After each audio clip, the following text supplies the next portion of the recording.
Wow. My kisses, kisses, kisses.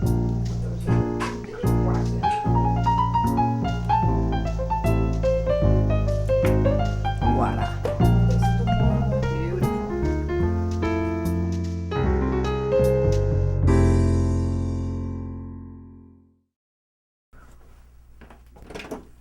Yes, Miss Lee. You Hi, from Leash. UK? How are you? How are you? Okay, boy, what a day, huh? Joni! Oh my gosh! Surprise Oh, to wow! Happy birthday to you. Happy birthday, dear Stanley. Happy birthday to you. Thank you, dear. Yay! Hey! Oh, that is so Now, nice. Thank you, blow it Lou. out and make a big wish, darling. A Gee, I good don't know. one. There's two of them. That won't be Uh-huh. easy. Well, obviously I was single at the time, and a friend of mine arranged a blind date for me with some girl who worked for a model agency. So I went to meet her. I think her name was Betty. Stan came into this showroom. We were having a Christmas party, and he was going to have a date with a model that I was in the showroom with. And I opened the door and I said, "Hello, come in."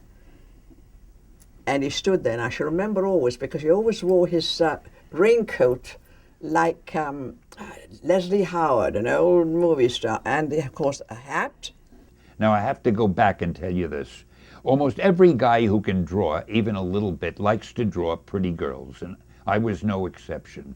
And when I was a kid, I was always drawing pretty girls, and there was one face that I always drew. It was my idea of the most beautiful girl, the kind of eyes and nose and lips that, to me, was perfection.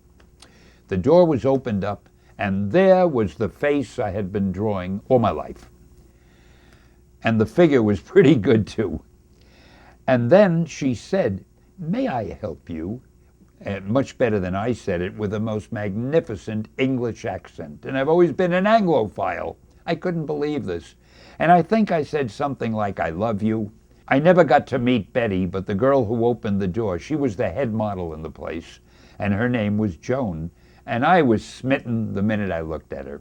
It must have been love at first sight, or maybe even something better than love at first sight, because it's lasted 59 years. Love, today, what is love? I mean, people get divorced in, they have babies before they marry, they have babies after they marry, they run around the world adopting all kinds of other babies, and then they're divorced.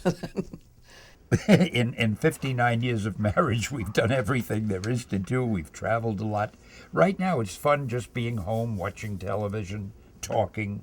We have something that we laughingly call our dinner theater at home. And the dinner theater consists of, in our kitchen, I have a little television set on one of the shelves. And we sit on stools at the table, the island table in the middle of the kitchen. And we pop a DVD into the TV, and we watch a movie while we're eating, and that's our dinner theater. But I wouldn't trade that for anything in the world. I love it. She's the greatest wife for a writer because she loves her house. You know this couch that you love so much? Yes.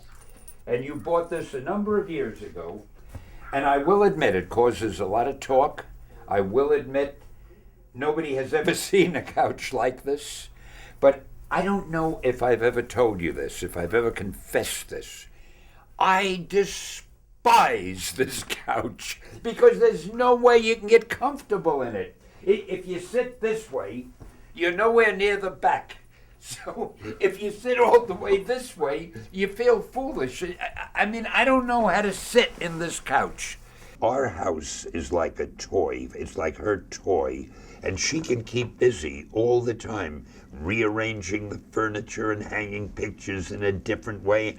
I tell you what I'll do. I will remove Tony's book and put it there. Oh, is this a place for a photo? Yes. Well, with you, one never knows.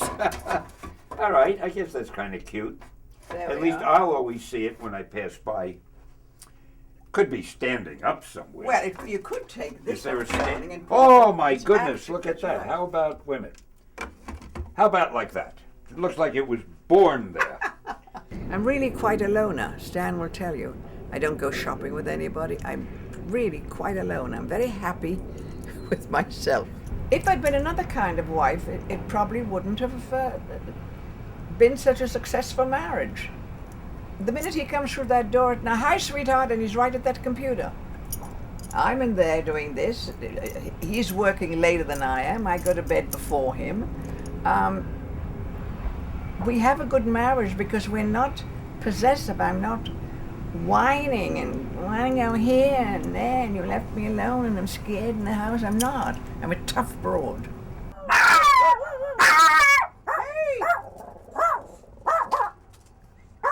Come on, Tinkerbell. There's a standstill. Crazy Mousy. Come on. There you go. Come on. Here, Mousy. My wife always had 1 million people over, and my daughter had a lot of friends over, and our dog attracted other dogs in the neighborhood. So there was always a lot of yelling and screaming and talking and laughing and...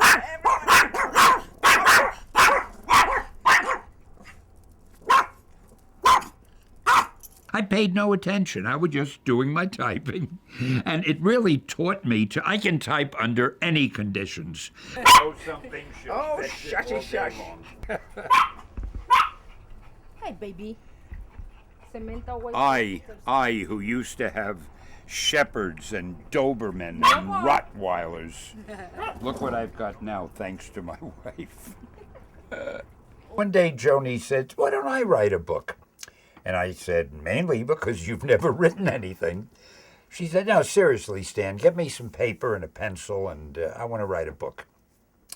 So I got her a ream of yellow paper, and I sharpened a few pencils, and I forgot about it. And months later, she brought me the stack of paper and said, here, I wrote a book. See if you can sell it for me. I sent to an agent I know in New York. And I said, you know, she's my wife and I love her, so be gentle. Let her down easily. And I got a call a couple days later from Jonathan who said, Stan, this is really good. I can sell it. And the next thing I knew, we sold it to Dell Publishing. It's called The Pleasure Palace. And it was their lead paper book for that month, the paperback book. I was very proud of her, you know. It was a good book. And, I mean, whatever she wants to do, she just seems able to do. It's amazing.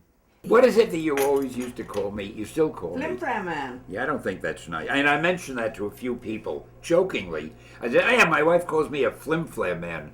They said, doesn't she like you? So I don't know. I don't think Stan could ever stand unhappiness in a marriage. I think he'd walk. I think he would walk.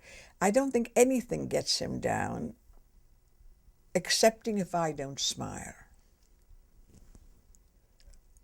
I think that gets him down.